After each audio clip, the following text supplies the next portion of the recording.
Last video में हमने ये पढ़ा था कि जो नेशनल इनकम पढ़ने के लिए हम लोग को क्या क्या टर्म्स का जरूरत है। तो जो जो टर्म्स का हम लोग को जरूरत था उसमें काफी कुछ वहां पे हम लोग पढ़ लिए थे। उसमें जैसे कि final good, intermediate good, resident, non resident, domestic territory, non domestic territory. अब इसमें एक चीज और बचा हुआ है जो एक टर्म्स है, उसके बाद हम लोग फाइनली नेशनल इनकम क्या होता है ये हम लोग पढ़ेंगे। सबसे पहली बात की फैक्टर इनकम क्या होता है और दूसरी बात ट्रांसफर इनकम क्या होता है। एक होता है फैक्टर इनकम, क्योंकि डेफिनेशन में बार बार आता है फैक्टर इनकम, और दूसरा एक होता है ट्रांसफर इनकम।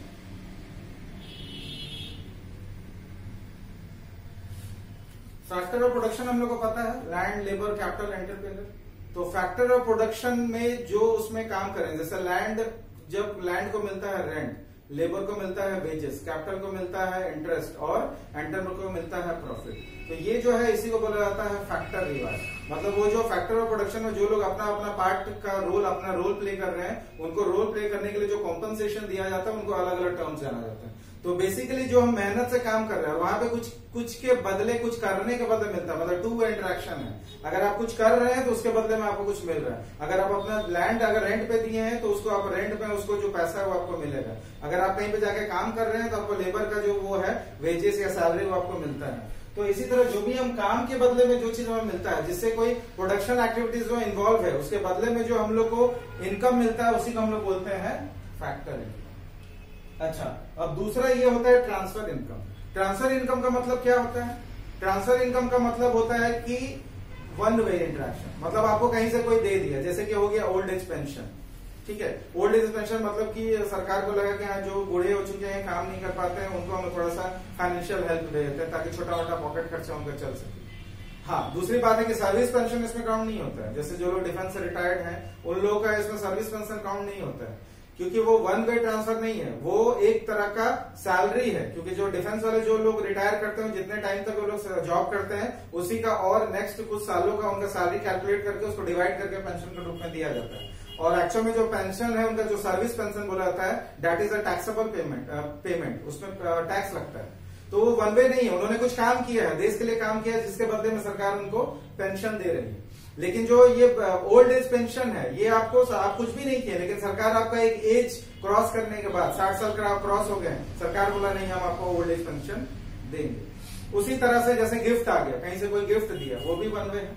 वन वे में जैसे कहीं पे कुछ शादी हुआ, कुछ गिफ्ट आया, तो ये एक वन वे है और हम लोग को इसके बदले में कुछ और करना नहीं पड़ा, बस ऐसे ही हम लोग इन्वाइट किए और आके हम लोग को मिला। बात अलग है कि हम लोग जब उनके यहाँ पार्टी में जाएंगे तभी भी हम लोग को कुछ देना पड़ेगा, वो चीज अलग है। अगर हम नहीं भी देंगे तो ऐसा कोई कंपलसरी नहीं कि हमको वही चीज देना है, उतने रुपया कहीं देना, कोई कंपलसरी नहीं है, एक तरह का वन वे है। अगर उनका शादी नहीं हुआ, उनके घर में 15-20 साल, तो जाना ही नहीं पड़ेगा। तो वो एक्चुअल में वो जो इनकम है, वो सारा इनकम जो होता है ट्रांसफर इनकम कहलाता है। ट्रांसफर हो रहा है कहीं से वन वे, हम कुछ किए नहीं लेकिन ट्रांसफर हो रहा है। जैसे कि बता दिए ओल्ड एज पेंशन, स्कॉलरशिप जो स्टूडेंट्स को मिलता है, गिफ्ट हो गया, डोनेशन हो गया, ये सब सारा जो चीज होता है वो काउंट होता है ट्रांसफर पेमेंट में। अच्छा, नेशनल इनकम में ये एक ऑप्शनल वाला जो ये है, इसमें एक मार्क्स का क्वेश्चन आता है कि क्या ट्रांसफर इनकम इंक्लूड होता है, या फिर अलग से बोलते गए is old age pension calculated in national payment, या scholarship is taken into account for calculating national income. The answer is no, वहां पे कैलकुलेट नहीं होता है। तो हम लोग यहाँ पे इनका कोई काम नहीं है ट्रांसफर इनकम का, हमें किनका काम है? Factor income. लेकिन फैक्टर इनकम को जानने के लिए हम लोग को ये ट्रांसफर इनकम भी जानना जरूरी है कि दोनों में डिफरेंस क्या होता है। तो अब हम लोग ये सारा चीज अभी हम लोग टर्म्स रेडी कर लिए हैं, जो जो चीज हम लोग को नेशनल इनकम में जानना है। तो अब हम लोग ये करते हैं, नेशनल इनकम जानने के बाद और डोमेस्टिक इनकम जानने के बाद अब हम लोग समझते हैं कि नेशनल इनकम क्या होता है और डोमेस्टिक इनकम क्या होता है। तो डोमेस्टिक इनकम वो इनकम होता है जो हमारे डोमेस्टिक टेरिटरी में जनरेट हुआ है, उसे कौन जनरेट करके दिया है इससे फर्क नहीं पड़ता है। नेशनल इनकम वो इनकम होता है जो हमारे रेसिडेंट जनरेट करते हैं, उसे कहां जनरेट कर रहे हैं इससे फर्क नहीं पड़ता है। इसको डेफिनेशन हिसाब से अगर लिखा जाए तो यहां पे भी बोर्ड में जैसे लिख के देखते हैं, उससे और आपको और क्लियर होगा ये क्या चीज है। और उसके बाद डोमेस्टिक इनकम और नेशनल इनकम में रिलेशन क्या होता है, ये चीज अभी हम लोग जानते हैं। डेफिनेशन के हिसाब से अगर हम लोग देखें तो हम लोग क्या पढ़े थे, नेशनल इनकम वो इनकम होता है जो हमारे देश के रेसिडेंट जनरेट करते हैं। कहाँ जनरेट करते हैं फर्क नहीं पड़ता, मतलब विद इन और आउटसाइड। अब ये जब समझ जाने के बाद आप डेफिनेशन पढ़िएगा बुक में तो आपको ज्यादा बेटर समझ में आएगा। तो अगर बोला जाए sum total of factor income generated by the resident of a country whether within और outside the domestic territory in an accounting year. अब इसी को अगर हम लोग दो पार्ट में तोड़ के लिख देते हैं, क्योंकि इसको ऐसे लिख सकते हैं, एक फैक्टर इनकम जो हमारे रेसिडेंट जनरेट कर रहे हैं, कहां जनरेट कर रहे हैं, अपने डोमेस्टिक टेरिटरी में जनरेट कर रहे हैं। तो और दूसरे पार्ट में क्या होता है, हमारे एक रेसिडेंट जनरेट कर रहे हैं, कहां जनरेट करके आ रहे हैं, आउटसाइड डोमेस्टिक टेरिटरी। ठीक है, यहाँ पे विद इन कर रहे थे, यहाँ पे आउटसाइड डोमेस्टिक टेरिटरी कर रहे हैं। इन दोनों को ऐड करने से हमारा कंबाइंड डेफिनेशन मिल जाएगा।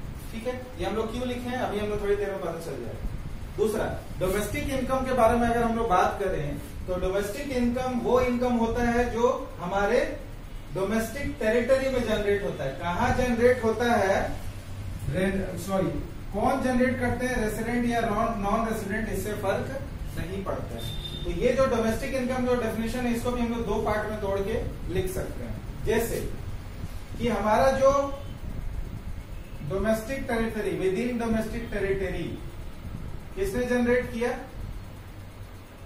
सॉरी यहाँ पर छूट रहा है, sum total factor income generated by the residents, और यहां पे होगा by the non residents.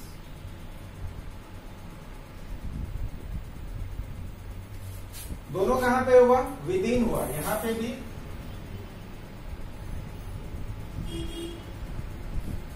With in domestic territory है, कौन जनरेट कर रहा है, नॉन रेसिडेंट। यहां कौन जनरेट कर रहा है, रेसिडेंट। ठीक है, तो इसको हम लोग दो पार्ट में लिखते हैं, इसीलिए बोला जाता है डोमेस्टिक इनकम वो इनकम होता है जो हमारे डोमेस्टिक टेरिटरी, यहाँ पे दोनों जगह डोमेस्टिक टेरिटरी में ही जनरेट हो रहा है, लेकिन उसको कौन जनरेट कर रहा है, एक बार रेसिडेंट जनरेट कर रहे हैं और दूसरी जगह नॉन रेसिडेंट जनरेट कर रहे हैं, तो इसीलिए बनता है डोमेस्टिक इनकम। अच्छा, अगर इसको आप लोग वीडियो पॉज करके बहुत ध्यान से जब पढ़िएगा तो ये साइड वाला और ये साइड वाला दोनों सेम है, दोनों का लिखना तरीका अलग है। यहाँ पे मैंने लिखा है generated by the resident with in the domestic territory, यहाँ पे लिखा हुआ है with in the domestic territory bye the resident. बात तो बराबर है, resident domestic territory, domestic territory resident, दोनों चीज उसका कंपोनेंट सेम है, उसका मतलब भी सेम है। तो इस चीज को अगर हम लोग नाम दे देते हैं, कोई नाम, सपोज इसको नाम दे देते हैं ए, मैथ के हिसाब से मैथमेटिकली अगर इस पोर्शन का हम लोग नाम दे दिए ए, तो डेफिनेटली ये वाला जो होगा वो भी ए हो जाएगा। अच्छा, ये वाला जो पोर्शन है ये क्या बता रहा है, सम total of factor income generated by the resident of a country outside the domestic territory, मतलब अपने देश के रेसिडेंट है और वो बाहर से पैसा कमा कर ला रहे हैं, वो बाहर में गए, एक साल से कम रहे, लेकिन वो कौन सा एरिया था, नॉन डोमेस्टिक टेरिटरी था, वहां से पैसा कमाए और बटोर के ले आए, मतलब फैक्टर इनकम। वो कुछ मेहनत किए तभी उनको पैसा मिला, इसलिए फैक्टर इनकम है। और दूसरी बात, पैसा कहाँ से ला रहे हैं, बाहर से लेकर आ रहे हैं, विदेश से ला रहे हैं, तो उसको क्या बोला जाता है, फ्रॉम अब्रोड लेकर आए। तो इसको एक टर्म को नाम बोला जाता है, इसको बोला जाता है फीफा। इसको अगर फुल फॉर्म बोला जाए तो ये पता चलेगा, फैक्टर इनकम फ्रॉम अब्रॉड। ये भी एक डेफिनेशन अपने आप में पूछा जाता है, फीफा क्या होता है। अब आपको आराम से क्लियर हो जाएगा फीफा होता क्या है। फीफा मतलब जो फैक्टर इनकम कहां से लेके आ रहे हैं, अब्रॉड से, और फीफा कौन लेके आता है, हमारे देश के रेसिडेंट लेके आते हैं। ठीक है, नेक्स्ट इस साइड के बारे में अगर हम लोग बात करें तो हमारे डोमेस्टिक टेरिटरी में जो लोग नॉन रेसिडेंट है वो लोग पैसा जनरेट किए। अब नॉन रेसिडेंट है, पैसा कहाँ कमाए, हमारी धरती पे पैसा कमाए, लेकिन अपने धरती में पैसा कमा के कहाँ ले जाएंगे, अपने देश वापस ले जाएंगे। तो मतलब वो पैसा हमारे देश में कमाया लेकिन वो चला गया कहाँ, तो एक तरीके से हमने टू अब्रॉड कर दिया, हमने विदेशों को पैसा दे दिया, फॉरेन को हमने पैसा दिया, तो इसको बोला जाता है फैक्टर इनकम टू अब्रॉड। मतलब वो कुछ मेहनत किए थे तभी उनको पैसा मिला, तो फैक्टर इनकम, और टू अब्रॉड मतलब वो अब्रॉड लेके चले गए, तो इसको बोला जाता है फैक्टर इनकम टू अब्रॉड। अच्छा, नेशनल इनकम को अगर हम लोग डिनोट करें तो इसको एनवाई से डिनोट किया जा सकता है नेशनल इनकम। अगर डोमेस्टिक इनकम को अगर हम लोग डिनोट करें तो इसको डीवाई से अगर डिनोट किया जा सकता है। तो अब अगर हम लोग लिखे national income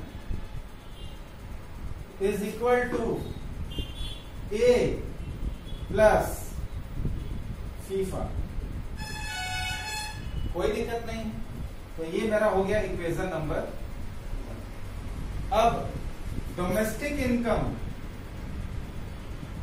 is equal to A plus फीता,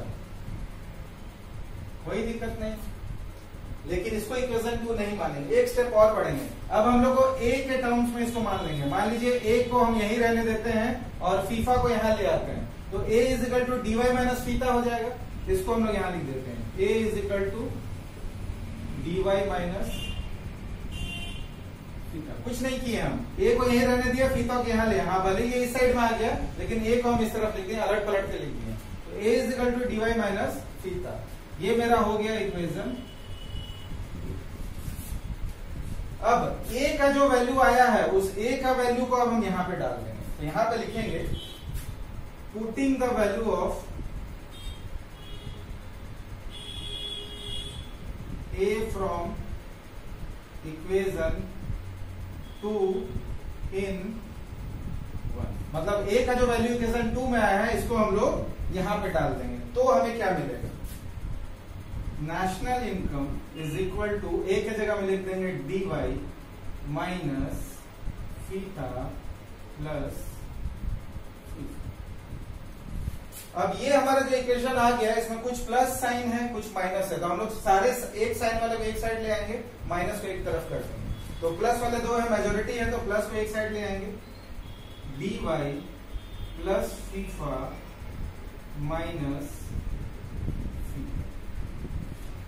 अब ये फीफा माइनस फीता इसको हम एक साथ ले लेते हैं ब्रैकेट में, और ये जो एक साथ जो टर्म ले लेते हैं दोनों का जो डिफरेंस होता है, मतलब कुछ पैसा गया कुछ पैसा आया तो नेट कितना बचा, तो इसको एक टर्म जानते हैं, बोलते हैं NFI, net factor income from abroad, इसी को बोलते हैं एनएफआई। तो ये क्या होता है, डोमेस्टिक इनकम प्लस एनएफआई, और यहां पे क्या था, नेशनल।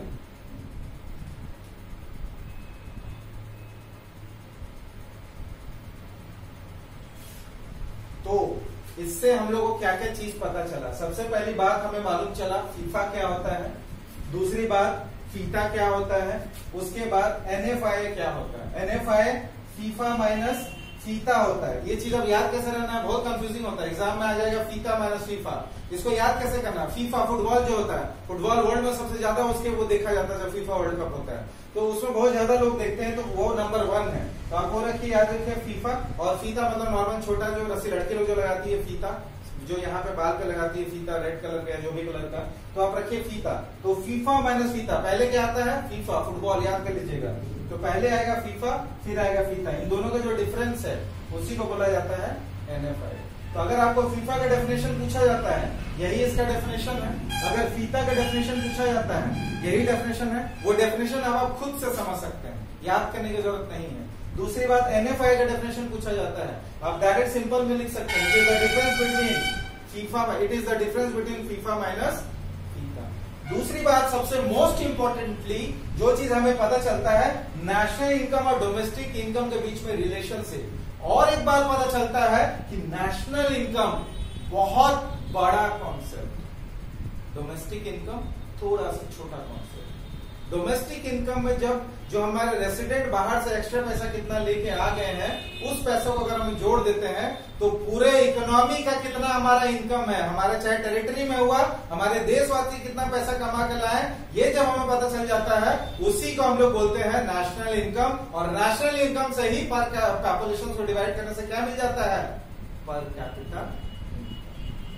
तो ये जो हमारा डेफिनेशन, ये जो डेरिवेशन है, ये बहुत इंपॉर्टेंट है, आगे न्यूमेरिकल्स में बहुत काम आएगा। तो अब तक हमने ये सीख लिया है नेशनल इनकम क्या होता है, डोमेस्टिक इनकम क्या होता है। तो डोमेस्टिक इनकम सीख लेने के बाद, नेशनल इनकम सीख लेने के बाद, दोनों का रिलेशन सीख लेने के बाद, अब नेक्स्ट क्लास में हम लोग अब इसके एग्रीगेट सीखेंगे। एग्रीगेट्स का मतलब कि जीडीपी, एनएनपी, एनएफसी, ये सब क्या चीजें होती हैं, इसमें बहुत सारा डाउट होता है लोगों को, वो कैसे हम लोग को डिराइव करना है, उसमें बहुत कंफ्यूजन होता है बच्चों को। उनको लगता है कि सर इतना फॉर्मूला कैसे याद करेंगे, सर बहुत कंफ्यूजिंग होता है। कुछ याद नहीं करना है मेरे क्लास में, बस यहाँ 3 फॉर्मूला मैं याद करवाऊंगा, उस 3 फॉर्मूला को आप याद करिएगा। पूरा नेशनल इनकम का ये जो पार्ट है, नेशनल इनकम एंड एग्रीगेट्स, वो चैप्टर में आपको 3 ही फॉर्मूला याद रखना है और कोई फॉर्मूला याद नहीं रखना है, और आपका बहुत अच्छा कॉन्सेप्ट क्लियर हो जाएगा, याद भी करने की जरूरत नहीं होगा, वैसे ही क्लास में याद हो जाएगा। तो उम्मीद है दोस्तों आप लोगों को मेरा आज का वीडियो बहुत पसंद आया होगा, और अगर ये पसंद आया होगा बाकी लोगों को भी इसको सब्सक्राइब करवाइए और बेल आइकन पक्का दबा दीजिएगा, ताकि आपको नए वीडियो जो मैं बहुत जल्दी जल्दी डालने वाला हूं, क्योंकि ये क्रैश कोर्स है, बहुत जल्दी जल्दी नया वीडियो अपलोड होगा, उसको आप लोग देखते रहिए, लाइक दबाते रहिए, जिससे कि मुझे मोटिवेशन मिले और वीडियोस बनाने का। और नेक्स्ट वीडियो में बहुत जल्द मुलाकात होगी आपसे। मैं संदीप कुमार आप सबसे विदा लेता हूं। धन्यवाद। जय हिंद।